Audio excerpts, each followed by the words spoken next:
1절 말씀 아브라함과 저도 이거 키고요.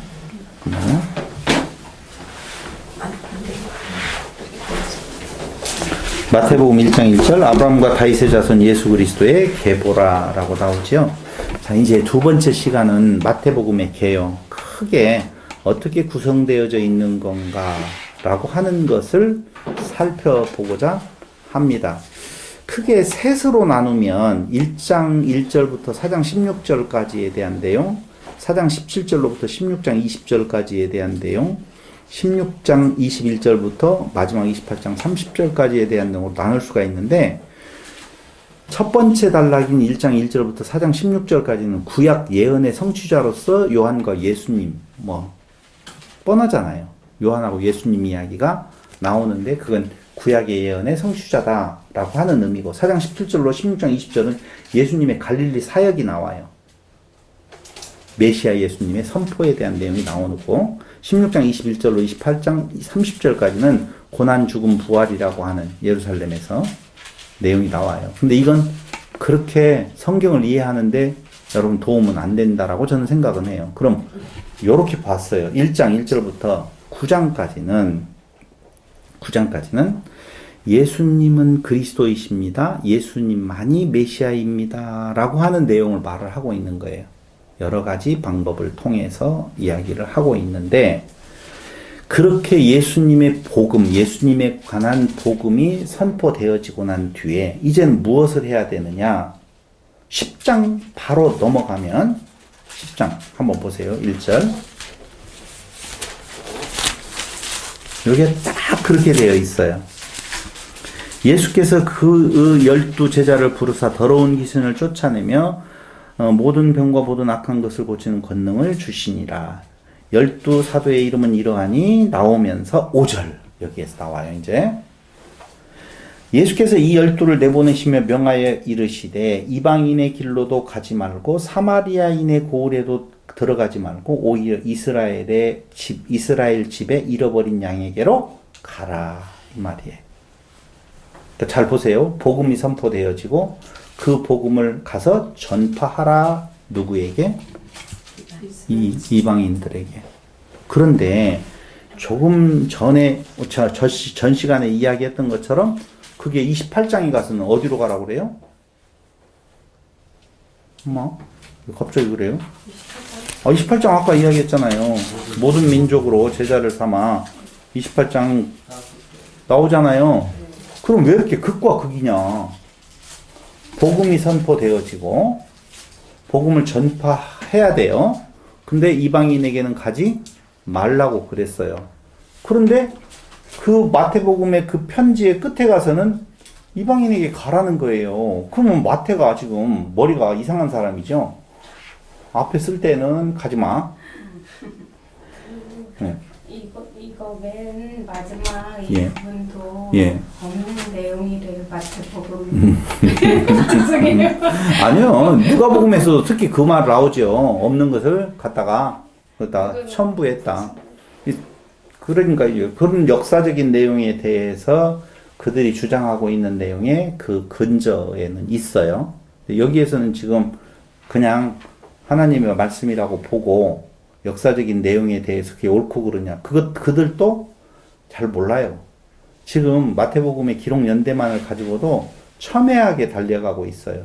근데 그거에 대해서 그들이 말하는 내용에 대한 것이 다른 거 아니라니까요. 70년 이후로 기록 시기를 잡는 이유는 너무 정확하게 어떻게 70년 이전에 그렇게 예언이 되어진 걸로 보면, 말한 걸로 보면 어떻게 그 일이 70년에 이렇게 일어날 수 있느냐. 있을 수가 없다. 이런 일이 어떻게 있을 수가 있느냐. 예수가 신으로 안 보는데 그런 일을 어떻게 그렇게 맞을 수가 있냐. 그러니까 이건 이미 일어난 일을 뒤에 쓴 거다. 이렇게 말을 하거든요. 근거를 다 대봐야 다 근거를 대봐. 그래서 그런 내용들 그 단어를 쓸 때에는 문장에 다 지금은 그런 걸 말하려고 하는 것은 아니고 있는 그대로를 가지고 한번 설명을 해드릴 테니까 한번 잘 생각을 해보세요. 복음이 선포되었어요. 그 복음을 전하라고 그래요. 전하는데 누구에게만 전하라?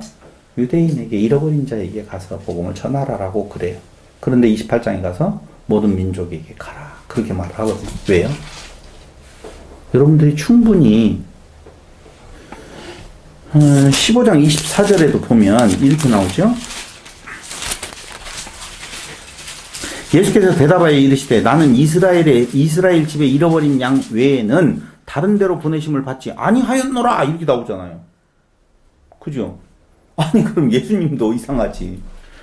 나는 아니했다. 이스라엘에 잃어버린 양에게만 보냄을 받았지. 그럼 뒤에 가서 28장하고는 갈등이 생기잖아요. 이런 것들도 뭐라고 생각해요? 마태가 저작설이 아니라는 거죠. 편집이라는 거죠. 이런 것을 근거로 해서.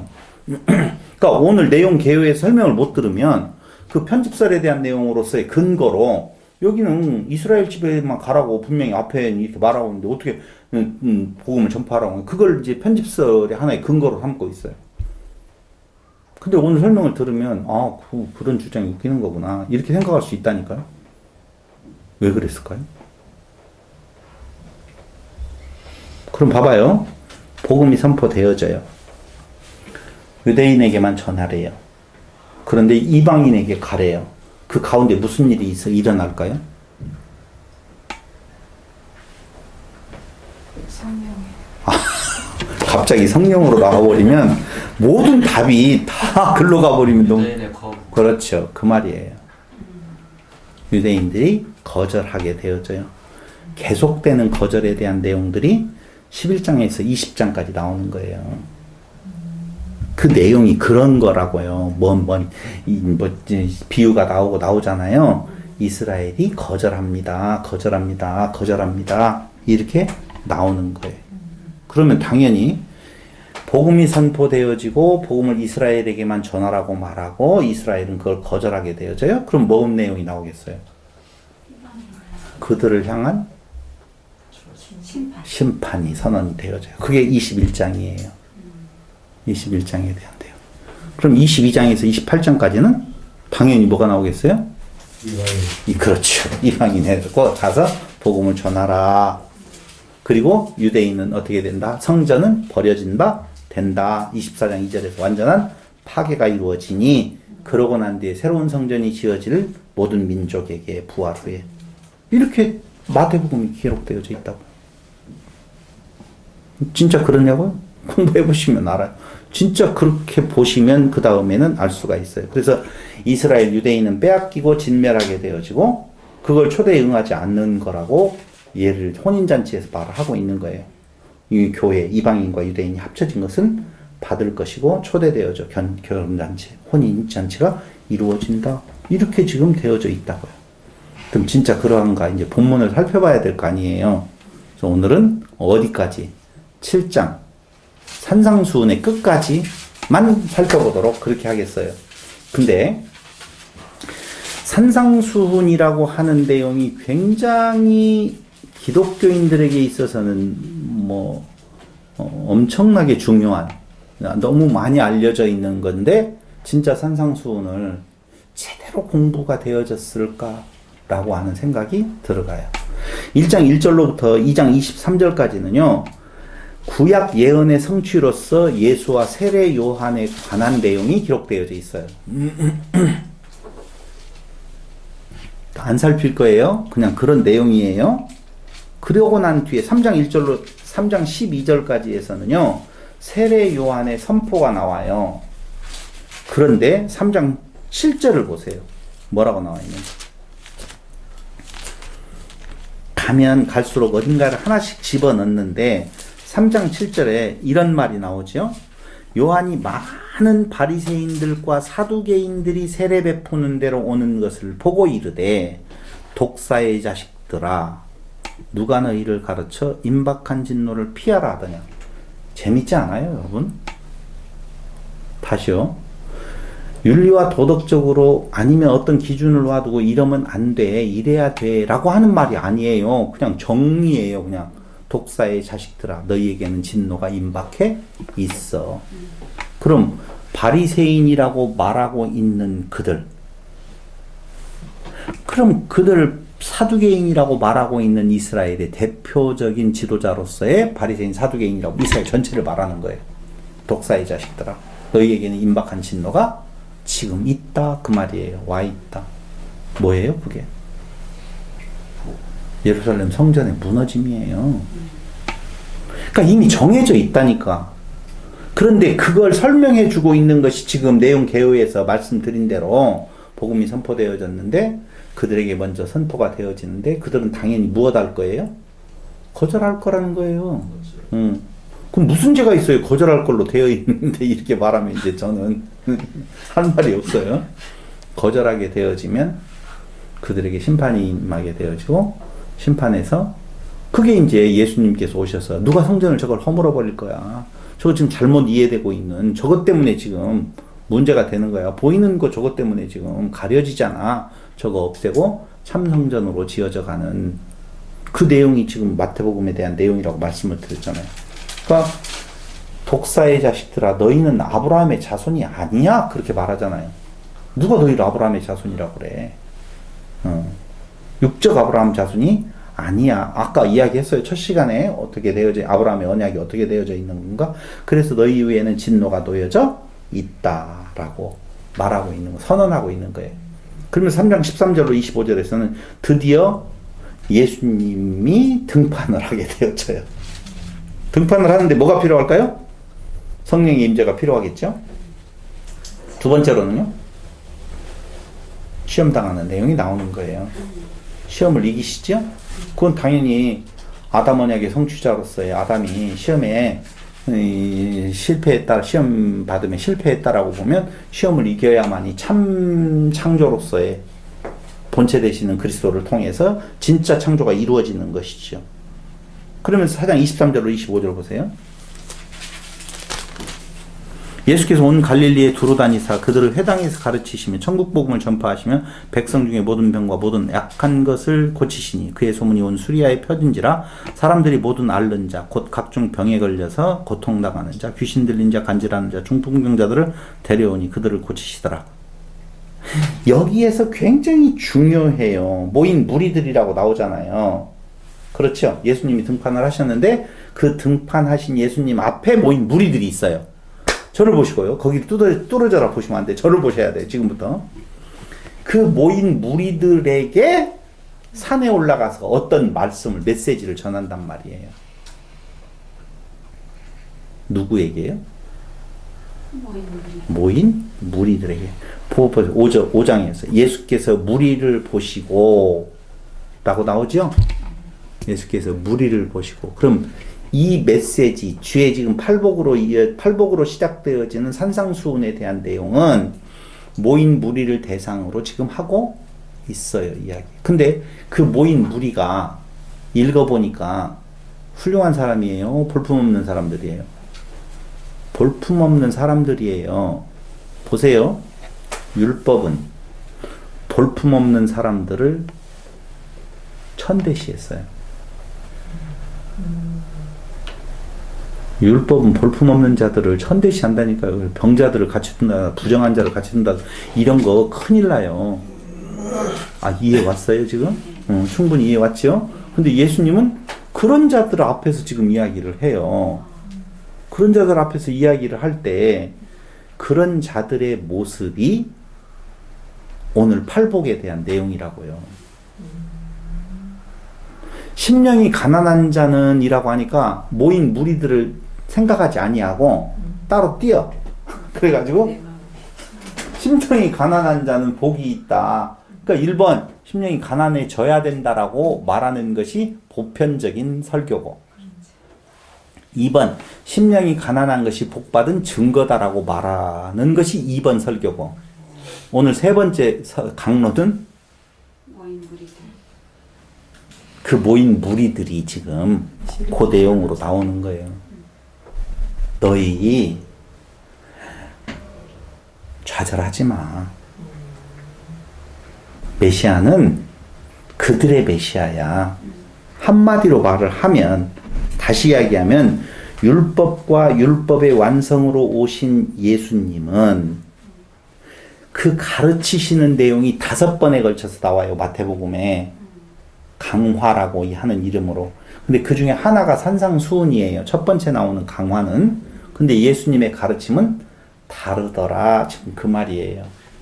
그럼 어떻게 다를 건가? 예수님의 가르침은 표면적 율법의 행위로 자기 자랑을 일삼는 서기관들과는 다르다. 지금 그 말이에요. 보세요. 재미난 내용 하나 알려드릴게요. 예수님의 가르침, 예수님의 5대 강화가 이제 마태복음에 나오는데 그게 5장에서 7장까지에 대한 산상수훈이라고 나오는데요. 두 번째로는 제자교육을 10장에서 하는데 거기에 나오면 그들에게 권능을 줘요. 근데 권능을 가졌는데도 불구하고 고난당하는 제자들이네요. 그 모습을 말해주고 있어요. 세 번째로는요. 13장에 천국 비유가 나와요. 그러니까 천국 비유를 중심으로 해서 봐봐. 저를 보시고 천국 비유를 중심으로 해서 양쪽으로 놓고 보면 한쪽에는 산상수훈 제자교육, 한쪽에는 심판 종말 구원, 그 다음에 안에는 교회 공동체 18장이 이렇게 나오거든요. 그러니까 5번의 예수님의 강화가 나타나는데 그게 벽을 이루어서 같은 내용, 비슷한 내용을 담고는 있어요. 근데 그 내용을 지금 다 말하는 것은 어렵고 첫 번째 대목, 산상수훈에 대한 이야기만 말씀을 드릴 거예요. 그래서 이 예수님의 강화에 대한 내용들은, 가르침에 대한 내용들은 세상 나라와 적대 관계에 있는 하나님의 나라라는 의미예요. 그러니까 이스라엘이 율법을 가지고 세상 나라의 방식으로 해석을 하고 있다면 예수님은 그거하고는 전혀 반대되는 개념의 율법의 해석을 하고 있다 그 말이에요. 그게 먼저 팔복 볼까요? 팔복. 그건 팔복은 이제까지 첫 번째 설교, 두 번째 설교의 유형을 제가 말씀을 드렸는데 그 내용은 우리의 조건, 능력, 자격하고 연관이 있는 거예요. 너 어떻게 해야만이 된다. 심령이 가난해야 된다든가 뭐 이런 것들인데 아니에요. 그런 거하고는 상관없이 하나님의 사랑으로 불러서 들어가게 하시는 그냥 하나님의 사랑에 대한 내용이 선포되어지고 있다 그 말입니다. 그래서 4장 24절로 25절의 사람들, 모인 사람들이에요. 그 사람들을 대상으로 그때 그들은 그 율법 앞에서는 형체도 없고 존재 자체도 없는 존재들인데 지금 이 참 선지자로 오시고 참 메시아, 참 그리스도로 오신 그분 안에서는 그 하나님의 사랑으로 너희들을 불러서 들어가게 하시는 곳이 어디다? 천국이다. 지금 그 말을 하고 있는 거예요. 근데 여기에서 문제가 되어지는 것이 있다는 거예요. 그게 무슨 문제 때문에 그러한 오해를 할 수밖에 없느냐라고 하는 말은 이제 봐봐요. 한번 보십시다. 무리를 보시고 산에 올라가 앉으시니 제자들이 나온지라 입을 열어 가르쳐 이르시되 심령이 가난한 자는 복이 있나니 천국이 그들의 것이니요. 조건, 자격 이런 거 아니라고 그랬어요. 지금 상태에 대한 내용, 그들을 향한 복음이라고 지금 말씀을 드리고 있다는 거예요. 이사야 11장 4절을 보세요.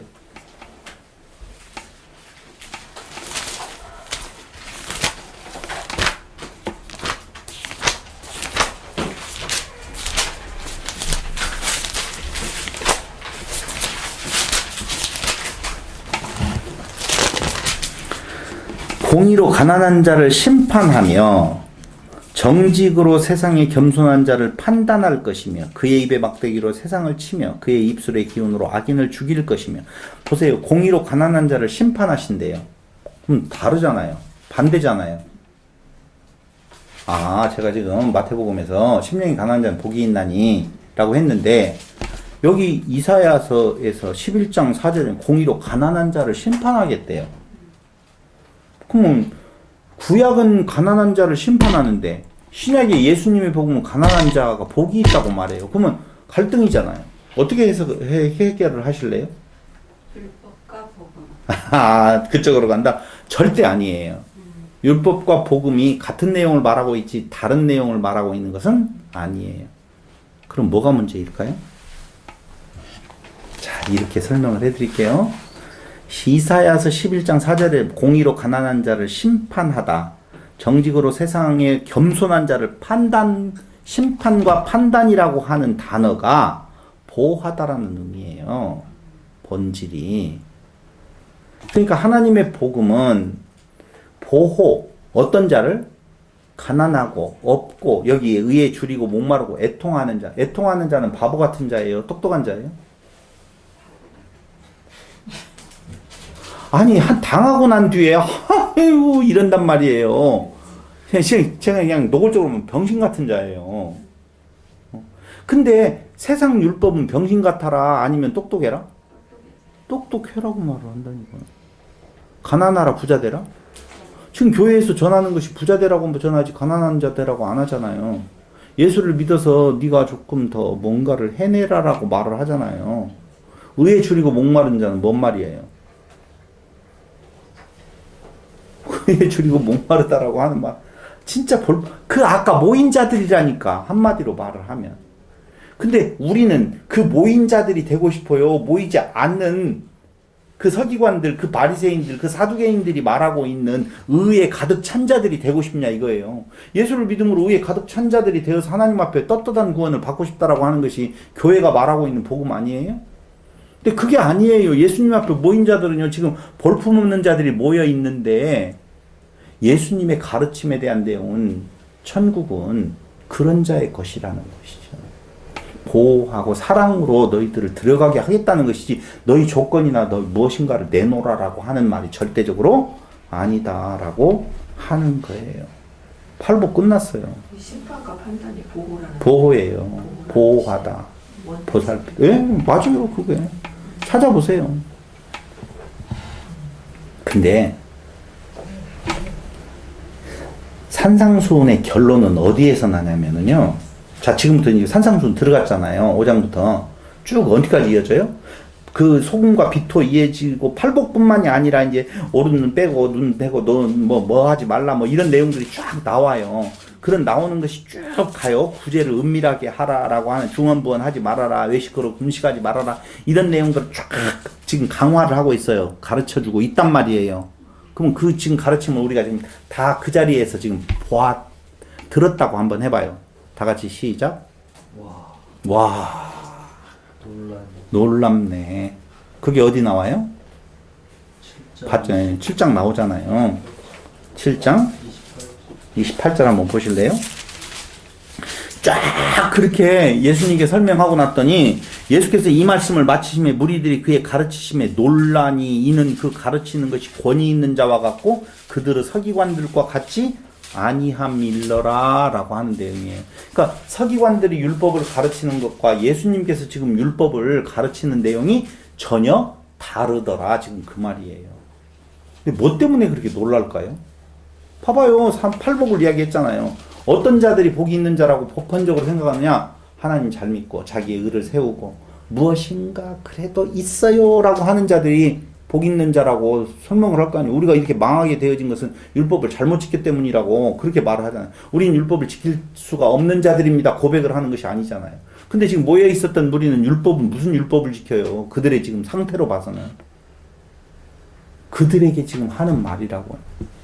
그러니까 놀랍다라고 하는 것은 그 서기관들, 율법을 잘 해석할 수 있는 자들의 가르침과 예수님의 가르침은 전혀 다른 가르침이더라 라고 하는 내용이에요.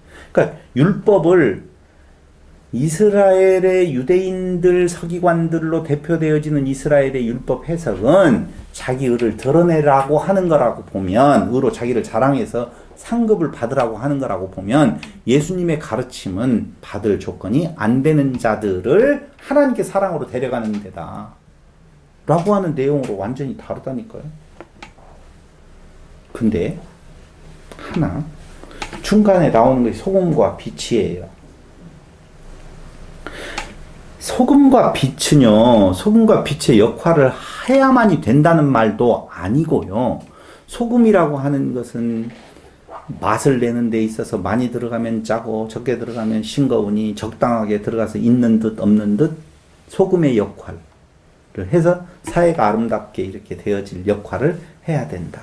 빛이라고 하는 것은 어두운 곳에 가서 밝게 비춰주어서 그들로 보게 만들고 좋은 이야기들은 다 갖다 붙여요. 근데 그게 아니라고요. 왜 그게 아니라고 보느냐라고 하면은요. 5장 11절로 12절을 보세요. 11절로 12절. 나로 말미암아 너희를 욕하고 박해하고 거짓으로 너희를 거슬려 모든 악한 말을 할 때는 너희에게 복이 있나니 기뻐하고 즐거워하래요.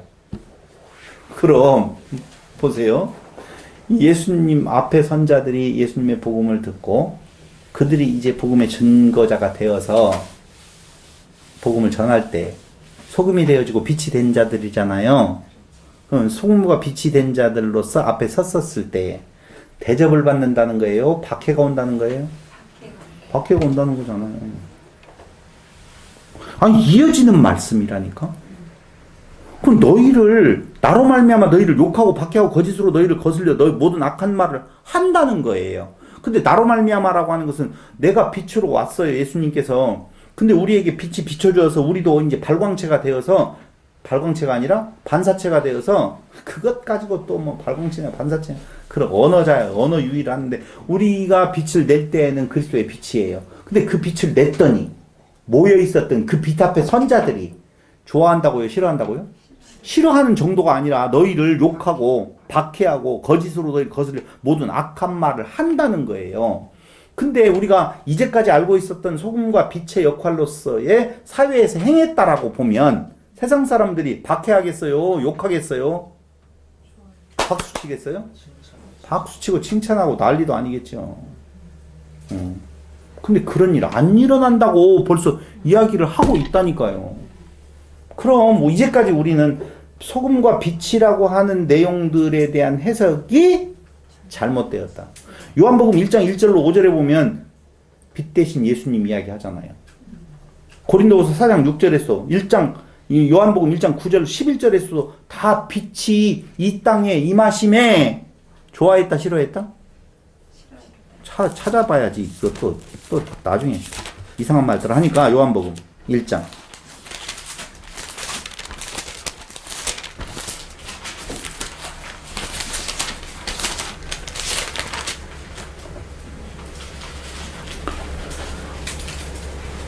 1장 5절 빛이 어두움에 비치되 어두움이 깨닫지 못하더라 이렇게 나오네요. 어두움이 깨닫지 못한대요.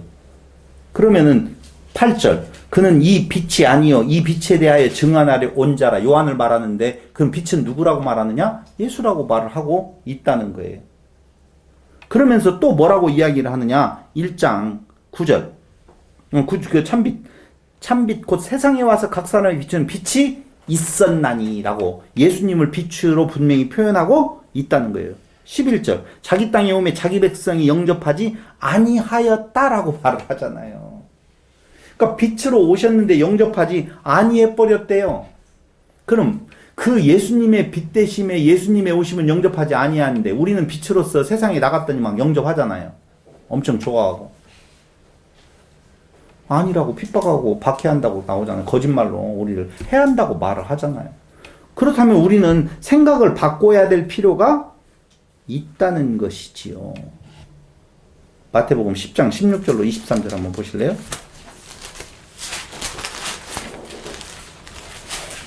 16절로 23절 보라 내가 너희를 보냄이 양을 이리 가운데로 보냄과 같도다. 그러므로 너희는 뱀같이 지혜롭고 빌기같이 순결하라. 사람들을 삼가라. 그들이 너희를 공회에 넘겨주겠고 그들을 해당에서 채찍질하리라. 또 너희가 나로 말미암아 총독들 앞에 입양 증거가 되게 하려 하심이라. 이렇게 나오잖아요. 너희를 넘겨줄 때 어떻게 또는 이게 지금 총독들 앞에 넘겨주면 빛된 상태로 넘겨줘요? 어두운 상태로 넘겨줄까요? 뭔 소리를 하고 있어요. 빛된 상태로 너희는 빛이니까 빛된 너희를 넘겨주는 거잖아요. 앞으로 지금. 정신 차리고 보자고요. 너희는 세상의 빛이요 소금이라고 그랬어요. 방금 10장에서 읽었던 것도 너희가 지금 무엇으로 소금과 빛으로서의 행동을 하는 거라니까요. 그런 것들이. 그랬더니 세상이 좋아하고 박수 쳐주는 것이 아니라 싫어하더라 그 말이에요. 왜 싫어하는 건가? 예수님이 빛으로 오셨는데 왜 예수님이 나타나서 무슨 말만 하면 잡아 죽이려고 했어요? 자기의 어둠이 드러나니까. 그래서 그래요. 싫어해요. 그렇다면 우리는 그 어두움이 드러내는 말을 지금 하는 것이 빛의 역할이라니까. 그래서 말 아래 두지 아니하고 숨기지 아니하고 등경 위에 두어서 비춘다라고 하는 내용이에요. 그 비추는 것이 세상 사람들이 좋아하는 것이 아니라 싫어하는 일을 한다. 그러므로 여기 빛의 역할을 하라는 말은 어디 라면 박스 갖다 주라는 말도 아니고 누군가하고 어떤 관계에 있어서의 착한 행실을 하라고 하는 것이 아니에요. 착한 행실은 뭐가 착한 행실인 건가? 하나님의 뜻대로 행하는 일이 착한 행실이라고요. 그게 생명나무라고요. 성경에서 창세기부터 쭉 보면 착한 행실은 생명나무로서의 그 역할, 생명을 전달해주면 세상 사람들은 그걸 싫어하게 되어져 있어요. 근데 그 말 해요, 지금? 안 하죠? 예수 믿으면 복 받는다. 예수 믿으면 부자 된다. 예수 믿으면 병 낫는다. 예수 믿으면 이것 말을 하고 있어요. 그게 거짓된 복음. 그것이 맛을 잃어버린 소금이요. 맛을 잃어버린 빛이라 빛을 잃어버린 정부나 똑같아요. 소금이라고 이야기를 하니까 소금은 아까도 몇 번 이야기하지만 많이 넣으면 짜고 적게 넣으면 싱거우니 적당하게 넣으면 맛있다라고 해서 맛있는 그리스도인이 되어져야 된대요. 있는 듯 없는 듯 하면서. 그게 아니고요. 소금의 역할이라고 하는 거, 그 역할을 안 하면 밖에 버리워진 내용이에요. 밖에 버리워지지 않도록 하라는 말이 아니라 너희의 역할, 너희가 가서 세상에서 전하는 말은 죽이는 거예요. 소금을 치면은요, 숨이 죽어요. 그래서 거짓 것들에 대한 내용이 죽고, 그런데 안 썩는다니까. 그게 다시 사는 거예요. 그게 죽어 사는 거라니까.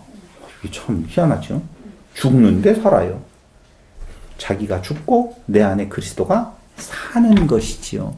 그럴 때 우리가 하는 일들이라고 하는 것은 세상이 싫어하는 메시지를 전하는 거예요. 그래서 싫어해요. 그러니까 내가 어디 가가지고 기독교인으로서 일을 했는데 와 잘못됐다는 거예요. 너 왜 그렇게 말해? 우리가 뭔 죄를 졌다고? 기분 나빠? 잘 전한 거예요. 예를 들어서 말을 한다라고 보면 그렇다는 것이죠. 그래서 어두움이 드러나게 되어지니 싫고 죽이고 살리니 얼마나 소금 치듯함을 그게 그렇잖아요. 그게 고통스러운 거 아니겠어요? 그래서 싫어하는 거예요. 그래서 인간의 의를 죽이고 그리고 그리스도 안에서의 새 생명으로 썩지 않고 살아가는 부분이 바로 빛이요 소금이라고 말하는 내용이라고. 마가복음 9장 한번 보실래요? 49절로 50절. 가능하면 다른 복음서는 안 건들려고 했던 이유는 마태복음이 쓰여져서 마태복음을 받을 때는 마태복음만 보고도 지금 해독이 되어질 텐데 다른 것을 갖다가 하면 그것이 있어야만이 해독되어진다 이렇게 생각을 할까 봐 아니라고 했는데 한번 찾아볼 필요는 있어요. 거기 사람마다 불로 소금 치듯함을 받으리라. 소금은 좋은 것이로되 만일 소금이 그 맛을 잃으면 그때 맛이 그 짠맛 그 말이 아니라 그 본래의 역할을 이야기하는 거예요. 맛을 잃으면 무엇으로 이를 짜게 하리요? 너희 속에 소금을 두고 서로 화목하라 하시니라 라고 하는 거. 고린도 후서 4장 8절로 10절을 보세요.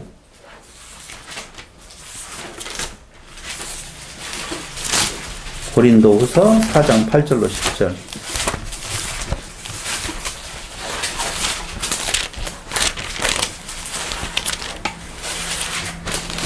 후서지.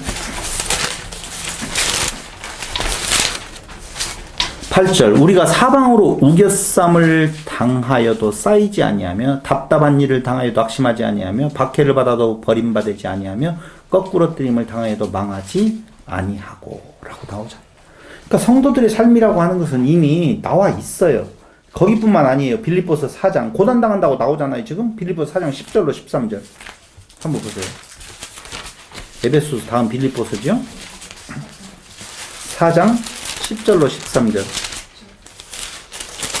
제가 읽어드릴게요. 내가 주 안에서 크게 기뻐하면 너희가 나를 생각하던 것이 이제 다시 싹이 나느니 너희가 또한 이를 위하여 생각은 하였으나 기회가 없었느니라. 내가 궁핍함으로 말하는 것이 아니니라. 어떠한 형편에든지 나는 자족하기를 배웠노니 나는 비천에 처할 줄도 알고 풍부에 처할 줄도 알아. 모든 일 곧 배부름과 배고픔과 풍부와 궁핍에도 처할 줄 아는 일체의 비밀을 배웠노라. 라고 나와. 성도들의 삶이 빛과 소금으로서의 역할을 이제까지 들어왔던 설교 내용으로 한다라고 보면 이런 일 안 일어나요. 세상 사람들이 얼마나 좋아하겠는데요. 그런 거 아니라고 하는 거예요. 고린도전서 2장 1절로 3절 한 번만 더 보고 본문으로 넘어가도록 하겠습니다. 고린도전서 2장 1절로 3절. 형제들아 내가 너희에게 나아가 하나님의 증거를 전할 때 말과 지혜가 아름다운 것으로 아니하였나니 내가 너희 중에서 예수 그리스도와 그가 십자가에 못 박힌 것 외에는 아무것도 알지 아니하기로 작정하였음이라. 내가 너희 가운데 거할 때 약하고 두려워하고 심히 떨었노라. 이런 상황이에요. 왜 떨어요? 빛과 소금으로서 세상에 좋은 일을 하는데 떨 리가 없죠. 근데 바울은 뭘 하고 있다는 거예요? 죄를 지적하고 참 빛과 진짜 소금의 역할을 하게 되어지면 세상은 싫어하는 일들이 있다는 거예요. 근데 우리가 그런 해석에 착각을 일으키게 하는 것이 5장 16절이에요. 마태복음. 요런 내용이에요. 이같이 너희 빛이 사람 앞에 비추게 하여 그들로 너희 착한 행실을 보고 하늘에 계신 너희 아버지께 영광을 돌리게 하라. 이것 때문에 그래요. 착한 행실, 영광 돌리는 것. 그러니까 윤리와 도덕적으로 착하게 사는 것. 이렇게 생각을 한단 말이에요. 근데 여기에 그들로라고 하는 말이 있죠. 여기 이같이 너희 빛이 사람 앞에 비치게 하여 그들로라고 하는 그들로의 단어는 없어요. 본문에는. 그러니까 우리 행실을 보면 그들이 하나님 믿는 사람은 이렇게 참 착하구나. 영광 받으세요. 이렇게 된다는 식으로 해석이 되어지잖아요. 그들이라는 것을 빼버려 봐요. 이와 같이 너희 빛이 사람 앞에 비추게 하여 너희 착한 행실을 보고 하늘에 계신 너희 아버지께 보고 어쩌고 하늘에 계신 너희 아버지께 영광을 돌리게 하라. 이런 내용으로 잘 안 맞잖아요. 그들이 빼지니까. 그러니까 이걸 다시 설명하면은요. 너희 빛이 사람 앞에 비추게 되는 것 그게 뭐야? 영광이야. 그 말이에요. 한마디로 말을 하면. 너희가 지금 사람이 좋아하는 말이 아니라 그들의 그 어두운 부분을 드러내고 그들에게 있어서 빛으로서 어두운 부분을 드러내고 그 살아있는 자기의 의를 죽이게 되어지는 그것이 바로 아버지의 영광이야. 이런 의미라고요. 그들로 영광을 돌리게 하는 것이 아니라. 성경이 무엇에 이방인의 지금 사람들이 영광을 돌리냐 안 돌리냐 이걸 지금 말하는 내용이 전혀 아닐진데 우리는 그렇게 생각하는 경우가 굉장히 많다 이겁니다. 그럴 때 지금 제가 이야기를 하니까 빛과 소금을 이야기를 하면서 이렇게 이야기하는 예수 못 믿겠네. 이렇게 고난당해 한다면 예수를 왜 믿어? 라는 생각이 들어가세요? 안 들어간다고 했으면 좋겠어요? 들어간다면 내가 뭐라고 말할 것 같아요? 아니 믿지 마십시오. 들어가세요. 뒤에 건들지 마세요. 신경 쓰여요. 믿지 마십시오라고 난 말하고 싶다니까. 고난이 그게 믿는 것이 아니야. 난 못 얻었어. 그렇다면 어쩔 수 없어요. 왜 믿지 않아야 되죠? 왜냐하면 성경은 그걸 말하고 있는데 난 그게 싫어요. 그러면 내가 믿지 말으라고 해서가 아니라 믿음 안에 있다고 말할 수가 없다는 거예요. 근데 또 이렇게 생각을 해요. 그렇게 꼭 옛날과 같은 그런 고난이 아니에요. 지금은 누가 그런 고난을 줘요? 내가 예를 들어서 회개하십시오라고 말을 한다고 해서 나를 미친놈이라고 말하지 나한테 막 해코지라고 그러지도 않는다니까요. 그게 뭐예요? 자기의 의를 내려놓으라고 하는 내용들이거든요. 정의 한번 내려볼까요? 죄송해요. 뜬금포라서. 고난이 영광이다 이렇게 말하면 좀 여러분 받아들여지나요? 아니면 안 받아들일까? 유대인들은요 사람에게 보이려고 마태복음 6장 5절이 그걸 말하고 있어요. 6장 5절 또 너희는 기도할 때 외식하는 자와 같이 하지 말라. 그들은 사람에게 보이려고 라고 나오지 않요? 그들은 말을 많이 하여야 들으실 줄 생각하느니라. 16절 금식할 때 금식하는 것을 사람에게 보이려고 그 다음에 6장 2절에 그러므로 구제할 때 외식하는 자가 사람에게서 영광을 받으려고 이런 내용들로 지금 쭉 말을 해주고 있다는 거예요. 그래서 예수께서 가르치심을 마치시니 서기관들과 같지 않는 가르침으로 그리스도 되심을 증거해요. 무리들이 그의 가르침에 어떻게 놀랐다. 왜냐하면 그의 가르침이 서기관들과 같지 않고 권위 있는 자와 같아서라라고 하는 말이에요. 그래서 예수는 서기관들이라고 하는 그 이름으로 대표되어지는 그 표면적 율법을 신봉하고 그것을 진리인 것 마냥 알고 가르치는 자들하고는 전혀 다른 가르침을 선포하시는 참 메시아다. 진짜 그는 그의 출생에서 그를 앞서 오는 엘리야와 같은 역할을 한 요한의 출생에서 그 구약에 성취되어진 메시아인데 라고 말을 하면서 그의 가르치심을 보니 그는 일반 서기관들과 같지 아니하더라. 참 놀라운 거 아니냐라고 의문으로 복음을 지금 유대인 성도들에게 말을 해주고 있는 거예요. 그 내용이에요. 그럼 어떻게 하라는 거예요? 그 복음을 지금 마태복음을 전해줬어요. 그럼 어떻게 해요? 중요하지 않아요. 그 누구 개인적으로 그랬냐 안 그랬냐를 따지는 것이 아니에요. 그 복음이 일을 해서 그 복음에 합당한 자는 당연히 그 율법적인 의에서 떠나서 그리스도 안에 거하게 될 거고 어떻게 되어져요? 65년경에 쓰여졌으니 당연히 그 예루살렘 그 성전을 지키겠다고 거기 있지 않겠죠. 몰라요. 거기서 싸워서 민족적인 전쟁이니까 그럴 수는 있어요. 그것을 그 성전을 지켜야 된다라고 말했던 저 성전 보세요. 얼마나 화려해요. 라고 하는 마음에서는 떠나게 될 거 아니냐 이거예요. 오늘 우리에게는요. 외부적으로 되어지는 우리의 행위가 하나님 앞에 의롭게 되어지는 거 아니다라고 하는데요. 우리는 모인 무리와 같아서 하나님의 사랑으로 그 하나님의 나라 안에 정착되어지게 되는 참 복음의 메시아 되시는 그리스도 그걸 우리는 다시 지금 확인해 보고 있는 것이다 라고 하는 마태복음 그런 내용이에요. 그래서 이제는 복음이 어디로 가요? 땅끝을 향하여서 모든 이방인과 유대인의 구별이 없이 아담 언약의 성취자로서의 예수 안에서 지어져 가는 그게 누가복음에서 뭐라고 말을 했어요? 우리의 신앙을 방해하는 것들에서 이야기했나? 그리스도에게까지 가는 과정에 있어서 성숙이 있다는 것이죠. 누구에게 보여주는 성숙이 아니라. 그게 우리 삶에서 뭘로 드러나요? 평안으로 드러나게 되어 있어요. 근데 평안이 깨지는 이유는요. 그런 욕심, 내가 뭔가를 이루어야 되겠다라고 하는 욕심들. 이런 것들이죠. 신앙생활의 전진이 여러분들에게 있기를 바라면서 마태복음 2번째 시간 마치고 이어서 수원 평안교회에서 한 2시간 정도 더 가도록 하겠습니다. 질문 받겠습니다.